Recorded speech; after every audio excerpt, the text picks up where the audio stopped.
तीन बहनों की लालची भाभी। करिश्मा, रेशमा और मनीषा तीन बहनें हैं। उनका एक भाई भी है, मयंक। मयंक अपनी बहनों को बहुत प्यार करता है, लेकिन मयंक की पत्नी मयंक से बिल्कुल ही अलग है। वो जितना अपने ननद का बुरा कर सकती है उतना वो बुरा करती है और अपनी ननदों पर हुक्म भी चलाती है। करिश्मा, करिश्मा, तुमने अभी तक नाश्ता नहीं बनाया? तुम्हारे भैया को ऑफिस जाने में देर हो रही है। हाँ भाभी, बस अभी बनाती हूँ। करिश्मा, तुम ये ढीलापन छोड़ दो। कल को पराए घर जाना है। वहाँ अगर तुम इस तरह से काम करोगी तो लोग क्या कहेंगे कि माँ ने और भाभी ने कुछ सिखाया नहीं। और तुम्हारी दोनों बहनें कहाँ हैं? रेशमा मार्केट गई है और मनीषा सो रही है। क्या? सुबह के 8 बज रहे हैं और ये महारानी अभी भी सो रही है? ये कहते हुए सविता अपने सास दुर्गा देवी के पास जाती है। माँ जी, देख रही हो अपनी बेटियों के तौर तरीके? क्या हुआ बहू, सुबह सुबह क्या कर दिया मेरी बेटियों ने? अरे एक तो अभी अभी उठकर किचन में गई है, दूसरी सुबह सुबह बाहर चली गई और तीसरी अभी तक सो रही है।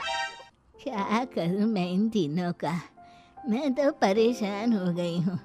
जा जाकर उठा उसे और रेशमा से मैं बात करती हूँ। सविता सीधा मनीषा के कमरे में जाती है और उससे कहती है, महारानी जल्दी उठो, सूरज सर पर आ गया है। भाभी थोड़ी देर और सोने दो ना, मैं रात को लेट सोई थी। वो क्या ना, यूनिट टेस्ट चल रहे हैं। शराफत से उठती है या नहीं, या फिर पानी की भरी बाल्टी डालूं तेरे ऊपर? नहीं नहीं भाभी, मुझे बिस्तर में नहीं नहाना, उठती हूँ मैं। मनीषा उठकर जल्दी से बाथरूम में चली जाती है। सभी आराम से बैठकर नाश्ता कर रहे होते तभी रेशमा बाजार से हाथ में सामान लिए आ जाती है। रेशमा को देखते ही सविता उस पर बरस पड़ती है।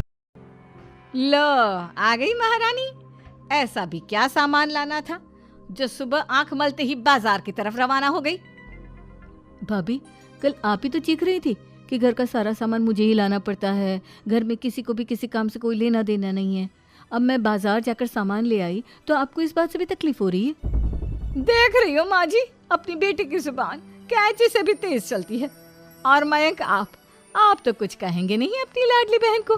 रेशमा, अपनी भाभी से ऐसे बात नहीं करते। चलो माफी मांगो। भैया, मैं क्यों माफी मांगू? आप भाभी से बोलिए ना कि हम पर कम हुक्म चलाया करे। हम इस घर की बेटियां हैं और आपकी पत्नी की ननद है, नौकरानी नहीं। लो कर लो बात। इनकी भलाई के लिए कुछ भी बोलो तो इन्हें बुरा लग जाता है। इस घर में यही इज्जत है मेरी। देख लो माँ जी, आपकी बेटी किस लहजे में मुझसे बात कर रही है। सविता वहाँ से चली जाती है। मयंक को बहुत गुस्सा आता है, वो भी वहाँ से चला जाता है। फिर करिश्मा रेशमा को समझाती है। रेशमा, तुम्हें भाभी से माफी मांग लेनी चाहिए थी ना। लेकिन दीदी, मैंने कुछ किया ही नहीं तो मैं माफी क्यों मांगू? हाँ का रेशमा दीदी, रेशमा दीदी जैसे ही घर में आई भाभी ही उन पर चिल्ला रही थी। हाँ, मैं मानती हूँ कि गलती भाभी की थी। मैं तो इसलिए बोल रही हूँ कि भाभी ने माँ को तो पूरी तरह अपने वश में कर लिया है।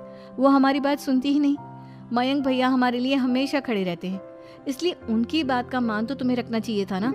कोई फायदा नहीं दीदी, कुछ दिनों की बात और है, भाभी उन्हें भी हमारे खिलाफ भड़का देंगी। फिर वो भी माँ की तरह हमारी किसी बात का विश्वास नहीं करेंगे। इसी तरह सविता अपने तीनों ननदों को किसी न किसी तरीके से परेशान करती थी। एक दिन मयंक अपने तीनों बहनों के लिए गिफ्ट लाया। करिश्मा, ये तुम्हारे लिए हार का सेट। रेशमा, तुम्हारे लिए सुंदर सी ड्रेस। और मनीषा, तुम्हें किताबें पसंद है ना, तुम्हारे लिए किताबें लाया हूँ। थैंक यू भैया, थैंक यू भैया, थैंक यू भैया। करिश्मा, तुम्हारा नेकलेस कितना सुंदर है। ये भैया कहाँ से ले आए होंगे? मैंने भैया को 3 दिन पहले फोन पर ये डिजाइन दिखाया था और आज भैया ये ले आए। सविता अपने तीनों ननदों के गिफ्ट देख के बहुत ही जल गई और करिश्मा का नेकलेस तो उसे भी बहुत पसंद आया था। अपनी बहनों के लिए कितना अच्छा नेकलेस लेकर आए हैं। मुझे कभी कोई गिफ्ट नहीं दिया। मैं आज ही ये हार चुरा लूंगी। रात में सविता करिश्मा का हार चुरा लेती है। इसी तरह जो भी चीज उसे अच्छी लगती वो उसे मांगती नहीं, बल्कि रात के अंधेरे में उसे चुरा लेती थी। इसी तरह दिन बीतते गए और सविता ने मयंक के दिल में भी अपने बहनों के लिए नफरत पैदा कर दी। एक दिन मयंक ने करिश्मा और रेशमा के लिए रिश्ता देखा और ये बात घर पर सबको बताई। माँ, करिश्मा और रेशमा के लिए बहुत अच्छा रिश्ता आया है। वो लोग कल इन्हें देखने आ रहे हैं। आप और सविता मिलकर सारी तैयारी कर लेना। यह सुनकर करिश्मा और रेशमा खुश हो जाती है, लेकिन सविता सोचती है, अगर इन दोनों बहनों की शादी हो गई तो घर और बाहर का काम कौन करेगा? मनीषा तो एक नंबर की कामचोर है, उससे तो किसी बात की उम्मीद लगाना ही बेकार है। मुझे इस शादी को रोकना होगा। अगले दिन सभी लड़के वालों के स्वागत की तैयारी में लगे होते हैं। तभी मयन अपने बहनों से आकर कहता है, तैयार हो गई तुम दोनों? देखो दोनों लड़के बहुत अच्छे हैं, मैं कोई कसर नहीं छोड़ना चाहता, इसलिए तुम उनके सामने अच्छे से बिहेव करना और अपनी भाभी से लड़ने मत लग जाना। करिश्मा, तुम वो नेकलेस पहन लो ना जो मैं तुम्हारे लिए लाया था। भैया मैं बहुत देर से वो नेकलेस ढूंढ रही हूँ, लेकिन मुझे मिल ही नहीं रहा। क्या तुमने नेकलेस खो दिया? तुम्हें पता भी है वो कितना महंगा था? तुम कोई काम ढंग से नहीं कर सकती। मयन गुस्से में वहां से चला जाता है। थोड़ी देर बाद लड़के वाले आ जाते हैं। वो दोनों बहनों को पसंद कर लेते हैं और रिश्ता पक्का हो जाता है। लेकिन सविता के दिमाग में कुछ और ही खिचड़ी पक रही थी। वो पंडित जी के पास करिश्मा की कुंडली लेकर जाती है और उन्हें पैसे देकर करिश्मा की कुंडली बदलवा देती है। जब लड़कों वालों के पास कुंडली जाती है तो वो दुर्गा को फोन करते हैं। बहन जी, हमने करिश्मा की कुंडली अपने पंडित जी को दिखाई थी। आपकी बेटी की कुंडली नहीं बल्कि दोषों का पिटारा है। देखिए, मैं और मेरे पति इन सब बातों में बहुत विश्वास करते हैं, इसलिए हम आपकी बेटी से अपने बेटे की शादी नहीं करा सकते। इस तरह करिश्मा का रिश्ता टूट जाता है और सभी घर वालों को बहुत दुख होता है। अब कविता सोचती है, चलो करिश्मा का तो रिश्ता टूट गया, अब रेशमा का भी रिश्ता तोड़ना है।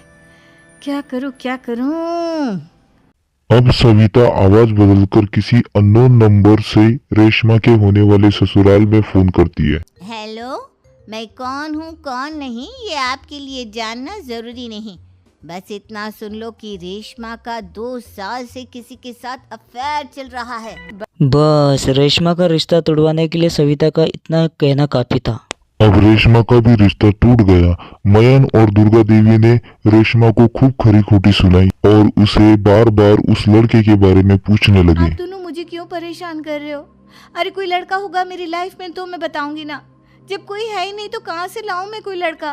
तो तेरे होने वाले ससुराल वालों को फोन किसने किया था? माँ मैं नहीं जानती किसने फोन किया था, मैं सच कह रही हूँ। मैं तो पहले ही कह रही थी इसकी लगाम खींच कर रखो, लेकिन मेरी सुनता ही कौन है। आप चुप रहिए भाभी, ये सब आपका ही किया धरा है। अब तीनों बहनों को विश्वास हो जाता है कि ये सब उनकी भाभी ही कर रही है। तीनों बहनें अपने भाभी को सबक सिखाने के लिए एक वकील कर लेती है और घर में हिस्सा देखो मांगती है। भैया, माँ बाप की जायदाद में जितना बेटों का हक होता है उतना ही बेटियों का, इसलिए इस घर के 4 हिस्से होंगे और हमें अपना हिस्सा चाहिए। मैंने तुम्हारे लिए क्या क्या नहीं किया और तुम इस घर में हिस्सा मांग रही हो? भैया, आप और माँ हम बहनों की कोई बात नहीं सुनते हो और भाभी हमारी शादी नहीं होने देगी क्योंकि उन्हें लगता है कि आप हमारी शादी में ज़्यादा पैसा लगाओगे और उन्हें हम जैसी फ्री की नौकरानी कहाँ मिलेगी। तो हम भाभी के साथ तो रह नहीं सकते, हम बहनों को अपना हिस्सा चाहिए। अरे तुम्हें शर्म आनी चाहिए अपने भाभी पर ऐसा इल्जाम लगाते हुए। वो तुम्हारे बारे में कितना सोचती है। हाँ माँ, भाभी हमारे बारे में बहुत सोचती है, दिन रात बस यही सोचती रहती है कि किस तरह से अपनी तीनों ननदों को परेशान करूं और कभी मुझे पढ़ने भी नहीं देती। दोनों बहनों का रिश्ता भी तो इन्होंने ही तोड़वाया है और रात में हमारे कमरे में आकर हमारी चीजें भी चुराती हैं। इसी तरह सविता की तीनों ननदें अपनी बात पर अड़ी रही। अब कोर्ट में तारीख भी शुरू हो गई। जब सविता को लगा कि उसकी तीनों ननद इतनी आसानी से नहीं मानने वाली, तो उसने अपने पति और सास को सारी सच्चाई बता दी और अपनी इन तीनों ननद से माफी मांगी। मयन और दुर्गा को भी अपनी गलती का एहसास हो गया। अब सविता खुद करिश्मा और रेशमा के लिए अच्छा रिश्ता ढूंढती है और उनकी शादी करा देती है।